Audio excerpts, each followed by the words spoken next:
Welcome back to my channel. Hello, I am Anisha Chaudhary और हम पढ़ रहे थे एनसीसी का chapter first, NCC at a glance. Last video में हमने ट्रेनिंग बी को कंप्लीट कर लिया था। अब इस वीडियो में हम स्टार्ट करेंगे conduct of NCC certificate examination से। इस टॉपिक में हमें पता चलता है कि हर साल एनसीसी का एग्ज़ाम कंडक्ट कराया जाता है, जिसको कंडक्ट कराती हैं units, group and directorates. NCC का जो एग्ज़ाम है वो 3 टाइप का होता है।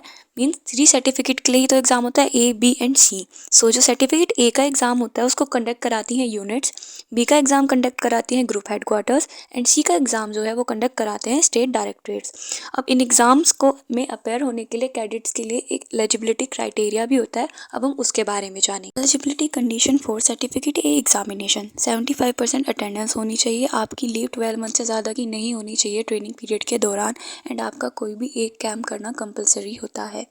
अगर आपकी ये तीनों कंडीशन फुलफिल हो रही है तो आप एग्ज़ाम देने के लिए एलिजिबल हो जाते हैं। Eligibility condition for certificate B examination: आपकी 75% अटेंडेंस होनी चाहिए, 12 मंथ से ज़्यादा की आपकी लीव नहीं होनी चाहिए ओवरऑल, आपका एटलीस्ट 180C हो जाना चाहिए, और अगर आपके पास ऑलरेडी सर्टिफिकेट ए है तो आपको 10 बोनस मार्क्स रिवॉर्ड किए जाएंगे।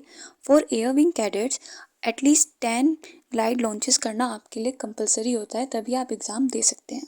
Eligibility condition for certificate C examination: आपके पास बी सर्टिफिकेट होना चाहिए, आप अपनी एनसीसी ट्रेनिंग के 3rd ईयर में होने चाहिए, आपकी अटेंडेंस 75% होनी चाहिए, और आपकी जो लीव है वो 18 मंथ से ज़्यादा की नहीं होनी चाहिए ओवरऑल ट्रेनिंग पीरियड के दौरान।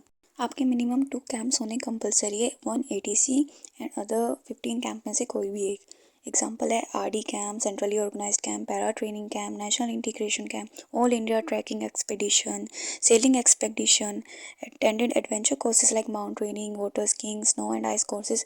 कोई भी कैंप होना कंपलसरी है इनमें से। मीन्स 2 कैंप होने चाहिए तो आप एलिजिबल हो जाते हैं सी सर्टिफिकेट एग्जामिनेशन के लिए। नेक्स्ट टॉपिक है हमारा ग्रेडिंग। हमें किस बेस पे ग्रेड्स दिए जाते हैं हम उसके बारे में हम स्टडी करेंगे। हमें ए ग्रेड मिलता है जब हमारे 80% से ज़्यादा मार्क्स आते हैं। बी ग्रेड दिया जाता है जब हमारे 65% से ज़्यादा मार्क्स आते हैं लेकिन 80% से कम होते हैं। और सी ग्रेड मिलता है जब हमारे 50% से ज़्यादा मार्क्स आते हैं और 80% से कम होते हैं। और फेल किसी भी कैडेट को जब माना जाता है जब वो हर पेपर में 45% से कम स्कोर कर पाता है और उसकी ओवरऑल परसेंटेज 50% से कम होती है।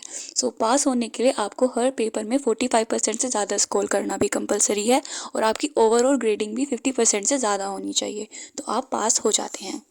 हमारा नेक्स्ट टॉपिक है NCC uniform. For army wing, SD boys के लिए होती है खाकी full sleeve shirt and trouser, और जेडी बॉयज़ के लिए होती है खाकी शर्ट एंड खाकी शॉर्ट्स। गर्ल कैडेट्स के लिए एसडब्ल्यू एंड जेडब्ल्यू दोनों के लिए ही खाकी फुल स्लीव की शर्ट एंड ट्राउज़र्स होती है एनसीसी की uniform. For navy wing, ST boys के लिए होती है वाइट हाफ स्लीव की shirt and white trouser, JD boys के लिए होती है हाफ स्लीव की white shirt and white shorts, और गर्ल कैडेट्स के लिए होती है एसडब्ल्यू और जेडब्ल्यू में दोनों के लिए ही हाफ स्लीव की shirt and trouser NCC uniform. At last for air wing cadets, SD, JD, SW and JW सभी के लिए सेम यूनिफॉर्म होती है, लाइट ब्लू कलर की हाफ स्लीव की shirt and trousers for all air wing cadets, ये same होती है। एंड इन एडिशन सभी कैडेट्स को ग्रीन कलर का बैरेट लगाना कंपलसरी होता है एक्सेप्ट सिख कैडेट्स, वो ग्रीन कलर का टर्बन लगाते हैं, टर्बन मतलब पगड़ी। और फॉर फिजिकल ट्रेनिंग कैडेट्स को ब्राउन कलर के कैनवास शूज़ पहनने होते हैं, और for drill black leather shoes पहनते हैं जिसको डीएमएस कहते हैं, ड्रिल मार्च शूज़। और कोल्ड एरियाज़ में कैडेट्स को वुलन वेस्ट पहनना कंपलसरी होता है। वेस्ट मतलब होता है इनर वेयर।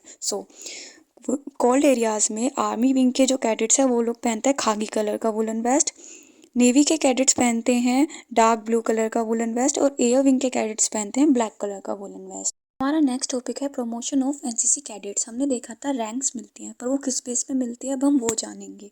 हमारी फर्स्ट रैंक है लैंस कॉर्पोरल। इस रैंक के लिए आपकी 3 मंथ की एनसीसी ट्रेनिंग होनी कंपलसरी है एटलीस्ट, और आपकी परेड में 75% अटेंडेंस होनी चाहिए, और आपको ड्रिल और मैप रीडिंग का टेस्ट पास करना होता है, तो आप इस रैंक के लिए एलिजिबल हो जाते हैं। नेक्स्ट रैंक है हमारी कॉर्पोरल। इस रैंक के लिए आपके पास लैंस कॉर्पोरल की रैंक एटलीस्ट 6 मंथ के लिए होनी चाहिए, और आपको वेपन ट्रेनिंग का टेस्ट पास करना होता है, तो आप इस रैंक के लिए एलिजिबल हो जाते हैं। इसके बाद आती है हमारी रैंक सार्जेंट। इस रैंक के लिए आपके पास कॉर्पोरल की रैंक होनी चाहिए 6 मंथ के लिए एटलीस्ट, और आप अपनी एनसीसी के 2nd ईयर में होने चाहिए, तो आप इस रैंक के लिए एलिजिबल हो जाते हैं। नेक्स्ट रैंक आती है हमारे पास अंडर ऑफिसर की रैंक। इस रैंक के लिए आपके पास सार्जेंट की रैंक एटलीस्ट 6 मंथ के लिए होनी चाहिए और आपके पास बी सर्टिफिकेट होना चाहिए, मीन्स आप बी सर्टिफिकेट की एग्जामिनेशन पास कर चुके हो। और लास्ट रैंक आती है हमारे पास सीनियर अंडर ऑफिसर की। इस रैंक के लिए आपके पास अंडर ऑफिसर की रैंक होनी चाहिए एटलीस्ट 6 मंथ के लिए, तो आप इसके लिए एलिजिबल हो जाते हैं। अब हमारा इस वीडियो का लास्ट टॉपिक आ जाता है advantages of NCC train. Cadets के अंदर self confidence, team spirit, leadership, discipline जैसी क्वालिटीज़ डेवलप हो जाती है ट्रेनिंग के थ्रू। एनसीसी कैंप्स के दौरान कैडेट्स को हिस्टोरिकल प्लेसेस, इंडस्ट्रियल प्लेसेस पे ले जाया जाता है, जिनसे उनके अंदर महत्वाकांक्षा बढ़ती है, उनको क्रिएटिव वर्क करने की तरफ ज़्यादा मोटिवेशन मिलता है। एनसीसी कैडेट्स को सिविल डिफेंस और सेल्फ डिफेंस सिखाया जाता है, जिससे उनका कॉन्फिडेंस बूस्ट होता है। और एनसीसी कैडेट्स को आर्मी यूनिट्स के साथ ट्रेनिंग करने का मौका मिलता है, मीन्स हमें आर्मी स्टाफ ही तो ट्रेनिंग कराता है, तो हम उस लाइफ को अप्रोच कर रहे हैं जिसको हम उन्हीं के साथ ट्रेनिंग करते हैं, तो हमें वो उनके बारे में काफ़ी कुछ जानने को मिलता है, जो हमारे लिए काफ़ी बड़ा एडवांटेज हो जाता है। कैडेट्स को पैराशूट, जंप्स, माउंटेनियरिंग जैसे कोर्स कराए जाते हैं, जिनकी वजह से उनके अंदर करेज बढ़ता है, मतलब उनके अंदर बहुत ज़्यादा साहस आ जाता है। ऐसे कोर्सेज करने की वजह से वो साहसी बन जाते हैं। और हमको डायरेक्ट एसएसबी इंटरव्यू करने का मौका दिया जाता है without any written examination in CDS. ये काफ़ी बड़ी अपॉर्चुनिटी है। अच्छे अच्छे लोग इस एग्ज़ाम को पास नहीं कर पाते, जिसमें हमें डायरेक्ट इंटरव्यू करने का मौका मिल जाता है।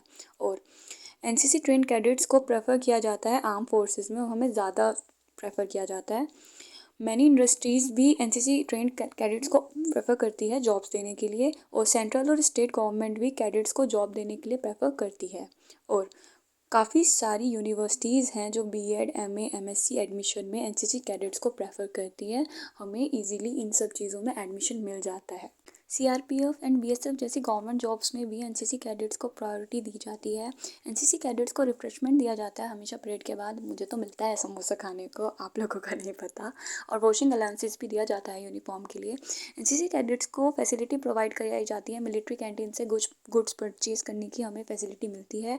और अगर किसी भी केस में किसी कैडेट को काफ़ी इंजरी हो गई है, कोई डिसेबिलिटी हो गई है, फिर उसकी डेथ हो गई है ट्रेनिंग के दौरान, तो कैडेट वेलफेयर सोसाइटी उनको फाइनेंशियल असिस्टेंस भी प्रोवाइड कराती हैं। ये सब हो गए एडवांटेजेस एनसीसी के। सो इस वीडियो के लिए बस इतना ही। आगे का टॉपिक्स मैं नेक्स्ट वीडियो में कवर कर दूंगी। ये चैप्टर थोड़ा बड़ा है और मैं हर टॉपिक लेके चल रही हूँ, इसलिए थोड़ा टाइम लग रहा है। And thanks for watching.